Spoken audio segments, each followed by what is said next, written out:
Alors oui, c'est vrai qu'on va parler de l'intelligence artificielle. Alors vraiment, tout à fait, j'allais dire superficiellement, mais dans un premier temps, quand même, je voulais présenter ce que c'était. Alors il y a un point d'interrogation qui a sauté, je ne sais pas pourquoi, vers le bas. Ça doit être oui, mais c'est pas grave. C'était juste pour m'excuser. Je pensais que je l'avais. Il a dû faire l'objet des changements d'appareil. Alors, toujours est-il, je remercie en tous les cas les collègues pour m'avoir demandé de parler de ce sujet parce que franchement, on en lit beaucoup, on en entend beaucoup sur l'intelligence artificielle. Et je vous avoue que même si on l'utilise depuis des années, puisque vous savez qu'avoir un portable, ben, c'est de l'intelligence artificielle quelque part, et que, bien entendu, c'est surtout depuis l'introduction de cette intelligence artificielle générative, etc., que le problème se pose, ou du moins que les discussions sont de plus en plus importantes. Alors, juste pour vous dire une chose, c'est que quand j'ai ouvert la bibliographie, regardez, et que j'ai vu sur la petite colonne de gauche le nombre de bibliographies qui ont été dédiées à l'intelligence artificielle, vous voyez, c'est énorme depuis, bien entendu, la dernière décennie. Ça, c'était juste un petit quelque chose. Et je me suis penchée sur la définition, parce que je pense que c'est important qu'on sache de quoi il en retourne. Eh bien, c'est une discipline scientifique, en fait, qui se concentre sur la création de machines capables de réaliser des tâches nécessitant une forme d'intelligence humaine. Moi, ce truc-là, ça m'a effrayée. Je me suis dit, je veux bien, mais il faut quand même qu'on se rende compte de ce dont il s'agit. Alors, c'est un monsieur c'est deux messieurs, en tous les cas, américains, qui en 57 ont déjà lancé le fameux AI Project, qu'ils ont par la suite nommé Computer Science and AI Laboratory. Et ce monsieur qui est Minsky, en fait, qui a défini ça comme une science qui consiste à faire aux machines des choses nécessitant de l'intelligence si elles étaient réalisées par l'humain.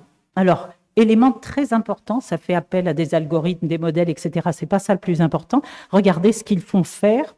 Ils vont faire imiter aux machines, à l'époque, des fonctions cognitives telles que l'apprentissage, le raisonnement, la prise de décision, etc. Et les applications en sont variées, vous le savez. Alors rapidement, un rappel, l'intelligence artificielle, c'est beaucoup de choses. C'est d'abord ce que vous faites sur votre ordinateur en tapant des tâches tout à fait habituelles, mais c'est surtout par la suite la section machine learning, la section deep learning, que je vais essayer un petit peu de résumer. C'est-à-dire que c'est de l'apprentissage en fait automatique. J'ai trouvé cet arbre qu'avait publié Philippe Otto, Cécile, sur Rhumatos très récemment en avril. Vous le voyez, ça comporte en fait un apprentissage automatique, c'est le machine learning, et le deep learning, c'est l'apprentissage profond. Alors, quand on a affaire à ces deux choses, en fait, c'est quoi? Eh bien, quand on fait du machine learning, c'est en fait très facile. Je donne des éléments et il les capte, et ensuite il me les renvoie éventuellement. Alors, il peut y avoir des changements. Le deep learning, ça va chercher un petit peu plus en profondeur. L'apprentissage que je fais peut être fait de trois façons. Supervisé, je donne des éléments, et on va vous donner un exemple, par renforcement, là c'est déjà un petit peu plus compliqué, et non supervisé, alors là c'est autre chose, et on va voir les applications dont on peut faire, l'on peut faire.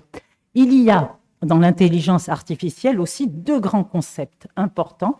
Il y a des intelligences artificielles discriminatives, on va voir plus loin à quoi ça correspond, et l'autre qui est régénérative. Alors évidemment, je vais dérouler un petit peu tout ça. Alors un exemple, l'apprentissage automatique, c'est quoi?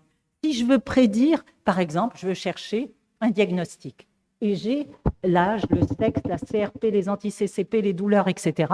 Je lui donne tous les éléments d'un diagnostic, mais je peux lui fausser un peu la donne en rajoutant un ou deux leurres. Et ma machine me sort le diagnostic. Alors, c'est ce que font les patients quand ils reviennent chez vous, et je suis sûre que vous l'avez déjà eu. Il y a quelques semaines, ChatGPT m'a dit, une de mes malades, voilà ce qu'elle m'a dit. Elle venait pour la première fois en consultation. J'ai dit, alors pourquoi vous venez en consultation puisque vous venez avec vos diagnostics? Elle m'a dit, non, mais je suis perdue, je ne sais plus. J'ai dit, ouf. On y arrive. Première question, est-ce que la machine peut tout faire? Alors, c'est très important, c'est de l'apprentissage supervisé. Quand vous êtes dans le deep learning, c'est un petit peu plus profond. Ça veut dire quoi? Ça veut dire qu'en fait, je vais donner des radiographies, par exemple, on le fait pour justement dans la spondylarthrite ankylosante, les radiographies éventuellement des mains, des pieds, du rachis dans la spondylarthrite ou dans l'APR. Ici, en l'occurrence, j'ai cité l'exemple de la polyarthrite rhumatoïde. Et vous voyez, je montre des lésions et par la suite, quand je fais des radiographies, et attention, il se trouve que dans certaines discussions, on nous dit actuellement les radiologues, c'est peut-être une spécialité en perdition, on va peut-être plus en avoir besoin, et dans certains écrits, c'est ce que j'ai lu, vous le voyez, on peut obtenir le diagnostic par la lecture de la machine. Évidemment, on fait appel à quoi? À un autre terme qui m'a un petit peu bousculé, des réseaux de neurones convolutifs. En d'autres termes, des réseaux de neurones artificiels. Et évidemment, il faut le savoir, ça peut aller plus loin. Alors, quand on parle d'intelligence artificielle discriminative ou générative, je vais vous donner, après la plaque suivante, un petit peu le type de ce que c'est, mais je voudrais quand même insister sur une chose. Si le supervisé, le non supervisé et le renforcement sont des apprentissages déjà, j'allais dire presque intégrés, il y en a d'autres semi-supervisés, auto-supervisés ou par transfert. C'est des choses qui sont en train de se développer. Voilà ce que c'est qu'un réseau de neurones convolutifs, c'est-à-dire que vous avez des données à l'entrée et ensuite vous avez des couches de neurones qui vont transmettre à la couche suivante, etc. C'est en fait un petit peu le fonctionnement de ce qui se fait dans le cerveau. Si bien qu'il y a des gens qui se sont amusés à faire des diapositives comme ça. Je ne veux pas commenter, mais je vous laisse réfléchir sur ça. On représente une vraie cervelle avec des réseaux de neurones artificiels, bien entendu, et même quelqu'un qui travaille sur son ordinateur. Alors, voilà l'exemple que j'ai cité tout à l'heure d'apprentissage supervisé. Le facteur rhumatoïde, l'AVS, la CRP, les anti-CCP, et on a même donné la couleur des cheveux. Et bien entendu, à l'arrivée, ça c'est une PR, et on a réuni bien entendu le facteur rhumatoïde et les anti-CCP, et on est parti sur la PR, et les autres, évidemment, ça n'est pas... Alors c'est ce que la machine va nous répondre, bien entendu. Quand on fait un apprentissage par renforcement, c'est quoi? Eh bien, c'est quelque chose qui est déjà beaucoup plus élaboré. Je donne des éléments, mais je vais aussi donner, par exemple, des cas. Et dans ce cas-là, un cas chez qui le traitement a réussi, un autre cas chez qui le traitement n'a pas réussi, et ainsi de suite. Et je peux cumuler des cas que la machine va traiter et finir, parce que c'est ça qui est intéressant, c'est que le modèle apprend qu'un patient qui ne répond pas bien à un biologique, mais à un certain profil biologique, pourrait mieux répondre, par exemple, à un anti-IL6. Vous le voyez? Et peut-être que ça va nous aider à choisir le bon biologique pour le bon patient. Peut-être, je dis bien peut-être. Par quoi? Tout simplement parce que ça va explorer des chemins thérapeutiques et surtout, ça va nous donner des profils de patients. Donc ça peut être intéressant pour notre pratique. L'IA discriminative, eh bien là aussi, vous avez, c'est ce qu'on parle d'IA discriminative parce qu'on peut, vous le voyez, classifier des profils cliniques. L'IA générative, c'est tout simplement ce qui va nous permettre de collecter des données pour pouvoir les transmettre. Et par exemple, alors je vous donne un exemple d'IA générative, c'est ChatGPT, c'est l'exemple type. Mais vous avez ici, pour les professionnels de santé, c'est quand même un élément intéressant puisqu'on va pouvoir les utiliser. Alors jusque-là, je n'ai donné que des éléments sur ce que c'est que l'intelligence artificielle. Pourquoi en rhumatologie, il y a eu des progrès et l'utilisation de l'IA? Eh bien parce que vous savez que la rhumatologie nous a posé beaucoup de problèmes. Le premier d'entre eux, c'est que même si on a des progrès certains dans le diagnostic, dans les traitements, dans les connaissances physiopathologiques sur les maladies rhumatismales, et vous ne me contredirez pas, depuis la décennie des os et des articulations, on a eu des progrès extraordinaires. Le retard diagnostique est fréquent. Pourquoi? Parce qu'il y a des problèmes. Par exemple, une douleur, quand vous recevez un patient douloureux et qu'il n'y a rien d'autre, vous êtes en train de chercher à quoi ça correspond. Quand vous avez, par exemple, un polyarthralgique, c'est l'exemple type. Et vous n'avez rien d'autre et il faut y aller. Il faut chercher à quelle étiologie ça correspond. on n'a pas eu beaucoup de développement dans les marqueurs.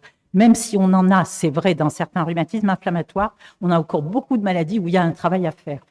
Le constat radiologique, il est aussi à discuter. Pourquoi? Et même tout simplement, et c'est un élément de retard, quand vous prenez une spondylarthrite ankylosante, pour revenir sur cet exemple important, vous savez que vous faites une radiographie à 6 mois du début de la maladie ou à 1 an, elle ne vous apporte pas grand-chose. Des fois, même l'IRM ne vous apporte pas grand-chose à ce moment-là. Mais c'est dire combien ça peut impacter le retard de diagnostic.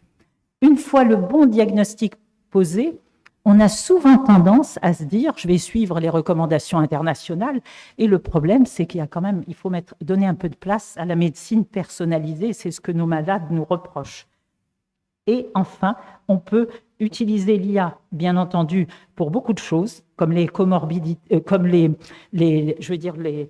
diagnostic. Et c'est ce qu'on va aborder tout de suite. L'apport. Premièrement, l'aide au diagnostic. Le pronostic et le suivi des pathologies, c'est déjà fait. L'éducation thérapeutique des patients. Les applications dans la recherche ou l'enseignement, on va voir les quelques problèmes que cela pose. Le diagnostic d'abord.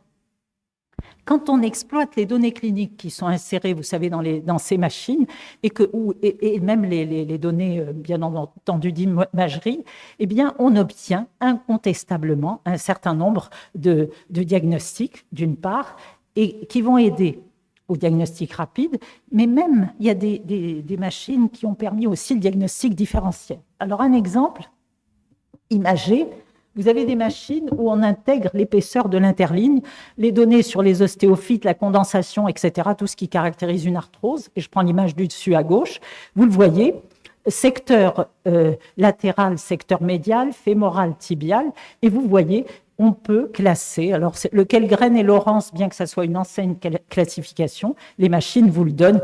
Alors franchement, ça, je crois que vous pouvez tous le faire. L'intérêt d'avoir la machine, c'est que vous avez des clichés qui sont nécessairement bien faits, c'est-à-dire qu'il vous faut la tangentialité du plateau tibial, etc. Les critères d'un bon cliché. Deuxième chose, on s'est rendu compte, et dans la détection des fractures, et j'ai sorti exprès le bassin sur une étude qui a été faite et qui a été utilisée par des collègues coréens. Regardez, il y a une fracture à droite, et quand ils ont vu justement les clichés, au fur et à mesure, ils se sont rendus compte qu'il y avait beaucoup de fractures qui leur sont passées sous le nez. Et ça, c'est quand même une donnée très importante, la détection des fractures. Alors, c'est valable évidemment pour d'autres fractures.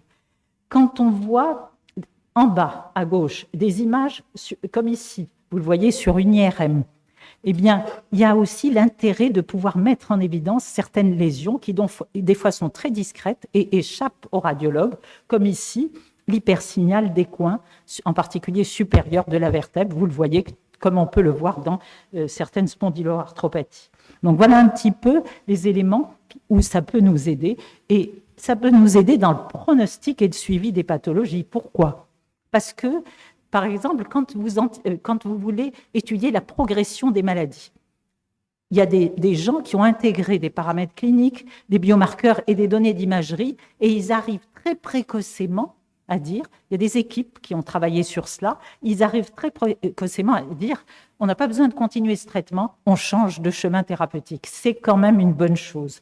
Deuxièmement, ça permet de suivre aussi l'évolution des lésions articulaires. On vient de le voir, mais surtout, ça vous permet de détecter rapidement les lésions articulaires ou osseuses avant que les destructions puissent être entamées.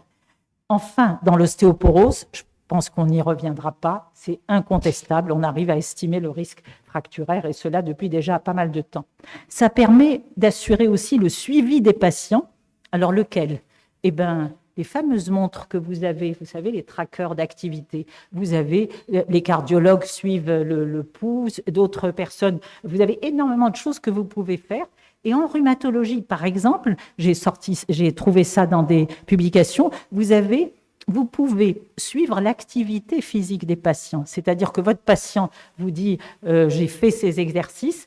Très souvent, vous avez la possibilité de savoir si oui ou non il les a fait. Ça peut détecter les poussées inflammatoires et même anticiper une poussée rénale chez le Lupic. Il y a eu des études qui ont été faites par des équipes.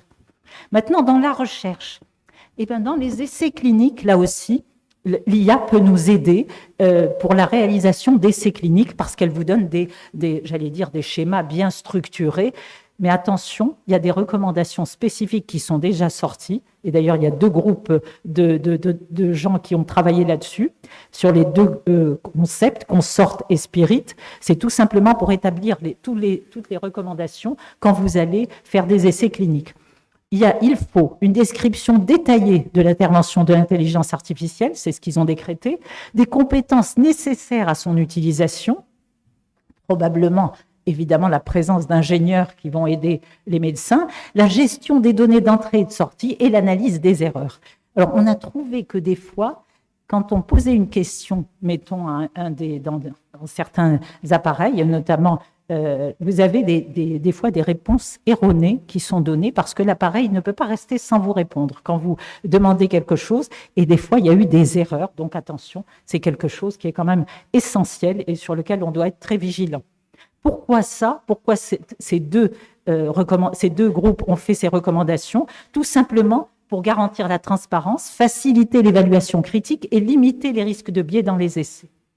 Maintenant, quand vous faites appel à une IA pour vous faire une revue de la littérature, alors ce sur lequel ils se sont penchés, c'est que justement, ils ont trouvé qu'ils pouvaient analyser un volume croissant de publications, mais quand ils sont entrés dans le détail de ces publications, l'IA avait intégré des abstracts, parce qu'elle n'avait pas pu avoir les articles, donc elle a intégré articles et abstracts, et elle leur a donné ce retour-là. Donc là aussi, évidemment, la vigilance s'impose quand on fait appel à cela. Alors, dans le domaine de l'enseignement et de la formation, c'est incontestable. Les cas interactifs, bien sûr, vous donnez des cas, et l'IA peut vous sortir des choses qui sont un petit peu plus originales, j'allais dire, que, bien entendu, que ce qu'on peut faire peut-être nous. Les simulateurs de patients virtuels, vous le savez, certaines universités les utilisent déjà. Les supports de présentation, je n'en parle pas. La rédaction de sujets d'examen. Et enfin, l'aide à la traduction, ça, franchement, toutes ces choses-là sont déjà faites et déjà utilisées. Le problème avec l'IA, c'est qu'il y a probablement des limites et des précautions à prendre. Et je pense que c'est très important parce qu'on peut avoir des problèmes techniques et de biais, notamment de biais dans les données et dans la fiabilité des modèles utilisés. Il y a quand même des considérations éthiques. Pourquoi ? Eh bien, faites attention, la protection des données doit être assurée parce qu'il en va de la confidentialité de dossiers de patients. Donc, on a intérêt à faire très attention quand on envoie ces dossiers, qu'on n'oublie pas un nom sur une radio, etc., etc. Et cela est essentiel parce que c'est actuellement le challenge le plus important. Mais dernier challenge, et pas des moindres, l'impact écologique, l'empreinte carbone en particulier, et les modèles durables. Alors, je m'explique. Je viens de voir, j'ai vu un document, et je pense que c'est important de vous le dire. Vous savez, les États-Unis, l'ensemble des données qu'ils colligent, vous savez où ils les logent? Si vous voyez le truc, c'est effarant. Ils vont au Chili, ils louent ils achètent des terrains immenses et ils logent là-bas leur base de données. Et alors, vous avez une garde, évidemment, incroyable qui surveille ça, et les Chiliens n'en peuvent plus parce que ce sont des machines qui ont cet impact écologique, en particulier l'empreinte carbone. Et donc là, c'est absolument incroyable ce qui se passe, et on a besoin de revoir un petit peu tout ça pour ne pas non plus gêner la Terre, parce que c'est ce qui se passe avec les appareils. Parce que quand vous avez des ordinateurs qu'on n'utilise plus, vous le savez très bien qu'il y a un problème écologique avec les ordinateurs qui sont vieux. Déjà, les anciens appareils, les appareils de maintenant également, même s'ils ont une durée de vie un petit peu plus longue. Donc, je crois qu'il va falloir vraiment revoir un petit peu tout ça et que les gens qui créent tout ça en parlent. Alors, les applications pratiques maintenant pour les médecins, il y a certainement la veille scientifique, c'est vrai, quand quelqu'un dans son cabinet veut faire une recherche sur une pathologie quelconque, les enseignements et sujets d'examen, j'en ai parlé, l'assistance au diagnostic également, la formation immersive, et c'est très important pour la simulation, et surtout les tâches administratives. Alors, je me rappelle que M. Mraoui nous en avait parlé au congrès de la SMR. Il avait montré toutes les tâches qu'on pouvait faire incontestablement dans un cabinet ou à l'hôpital au cours de sa consultation. Alors maintenant, avant de conclure, IA et patient. Eh bien, je vous ai parlé au début de ChatGPT qui pouvait donner un ou des diagnostics de maladies rhumatismales, donner les effets secondaires d'un médicament, et ça, les malades arrivent tout de suite avec tout ça aussi, détecter des synovites à partir d'images de smartphones des mains. Ça a été fait, c'est un travail qui a été fait par les collègues hollandais. Ils ont donné justement, il y a eu une application par smartphone où ils peuvent voir, c'est échographique, ils peuvent voir les synovites au niveau des mains. Détecter des synovites par des échographies automatisées, évaluer la mobilité du rachis lombaire. Alors, ils plantent une espèce d'application qui est posée sur le dos des patients et ça permet de voir la mobilité du rachis lombaire. Donc, vous voyez, on n'est pas du tout là, ici, chez nous, mais il faut le savoir, il y a des équipes qui travaillent sur ça. Alors, ça permet de gagner du temps. Ça permet aussi ça permet aux patients de ne pas être obligés de venir quand ils vont bien. Ils nous envoient les choses et puis c'est réglé. Évaluer la marche par des semelles connectées et auto-évaluer l'activité de la maladie. Ça, c'est déjà fait aussi par des groupes. Alors, avant de terminer, un petit mot de la conclusion. L'offre est énorme. C'est un potentiel considérable pour la transformation de la pratique. Il y a un manque de transparence et de confidentialité sur lequel vraiment il faut insister et assurer la sécurité des données, mais il n'y a pas encore suffisamment de cadres réglementaires et éthiques, justement, pour qu'on puisse véritablement faire ça avec toutes les règles qui s'imposent dans ce domaine-là. Enfin et surtout, et ça j'y tiens parce que quand j'ai appris l'autre jour que certains patients chinois, alors je suis sûre que vous l'avez entendu ce truc, avaient eu un robot pour les accueillir, les aider à marcher, etc. Je me suis dit, oh mon Dieu, l'horreur.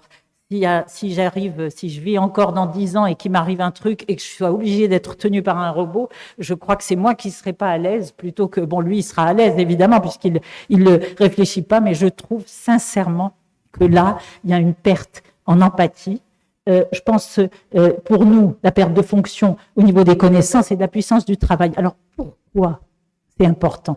Parce qu'on a constaté que si un cerveau ne marche pas, c'est-à-dire ne raisonne pas, ne réfléchit pas, eh bien, attention, les ordinateurs rendent... Alors, il y a un monsieur qui a écrit un livre que je vous conseille, Le crétin digital. Pourquoi? C'est pas le tout digital qu'il faut faire. C'est-à-dire que face à un malade, oui, je peux m'aider. Mais attention, continuez à raisonner face à vos malades, et je m'adresse aux jeunes, parce que c'est vrai qu'ils adorent utiliser les écrans et les appareils de ce style, mais raisonnez, c'est important. C'est la survie de votre cerveau dont il s'agit. Alors, je crois que c'est essentiel, utilisez-le à bon escient, et nous tous, d'ailleurs, nous devons l'utiliser à bon escient. Et autre chose d'important, ne soyez pas, ne soyez pas esclave de la machine. C'est la machine qui doit être votre esclave, soyons clairs. C'est-à-dire que je ne me livre pas, je ne livre pas tout mon raisonnement à la machine, j'attends plutôt qu'elle me donne des éléments qui vont me servir pour mon raisonnement. Alors, l'empreinte carbone, j'en ai parlé, et je vais terminer sur ça en vous remerciant pour votre attention. Alors, la première utilisation de l'IA était importante, vous le reconnaissez, c'est Gary Kasparov, chanson d'échecs. Vous vous rappelez, c'est le champion russe. Alors, il faudrait que les plus jeunes ne s'en rappellent pas, mais les plus âgés. Je me souviens de ce monsieur, c'était extraordinaire. Il a été le premier à qui on a fait jouer une partie d'échecs, alors une partie complète. L'échec, vous voyez, en 6 phases, contre une machine. Et il était là à jouer. Alors, la première, il l'a fait, donc par un zéro de la machine qui s'appelait puisque c'était déjà du deep learning, vous voyez, il a gagné la partie suivante. Ils ont fait machine sur 2 parties et il a gagné les 2 dernières parties. C'est pour vous dire que l'homme, c'est simple.